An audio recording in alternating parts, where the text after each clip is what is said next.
Prenez la Constitution de Weimar, sur laquelle d'ailleurs une grande partie de la Constitution de 58 a été copiée.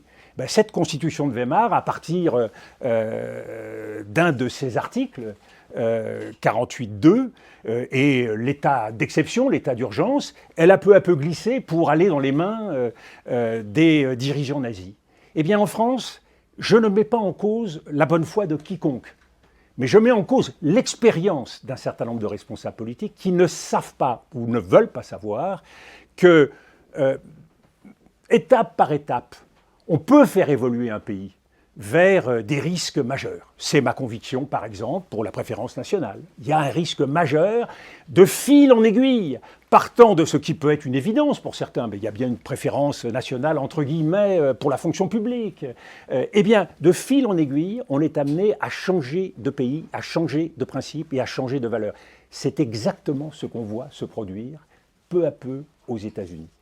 Et je terminerai juste sur le fait que dans le discours de l'état de l'Union de Donald Trump, on a négligé le point de départ de ce discours. Le point de départ de ce discours, c'est de dire « nous allons inventer une nouvelle civilisation. Une civilisation libre, une civilisation avancée, une civilisation dominante. » Il y a là toute l'équation civilisationnelle, qui pour moi est un des éléments majeurs de la déviance qu'introduit le Trumpisme. On est tous aujourd'hui, le nez sur la vitre, à penser guerre, économie de guerre. Mais le combat des États-Unis aujourd'hui, c'est un combat civilisationnel. Et dans ce combat civilisationnel, on pourrait être surpris de voir que l'Europe n'occupe aucune place dans son état actuel.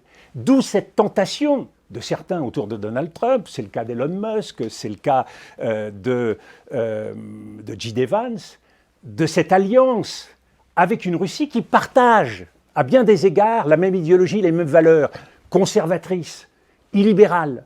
Donc vous voyez bien que ces processus insidieux qui fait qu'on ne veut pas voir, aujourd'hui on se contente de voir le caractère transactionnel de Donald Trump, mais derrière, il y a un tout autre souffle qui vise profondément à changer la nature de ce que certains appellent l'Occident, et qui pourrait donc, par cette alliance avec la Russie, eh bien, peu à peu, et c'est la double nature aujourd'hui du Trumpisme, peu à peu évoluer vers une démocratie illibérale.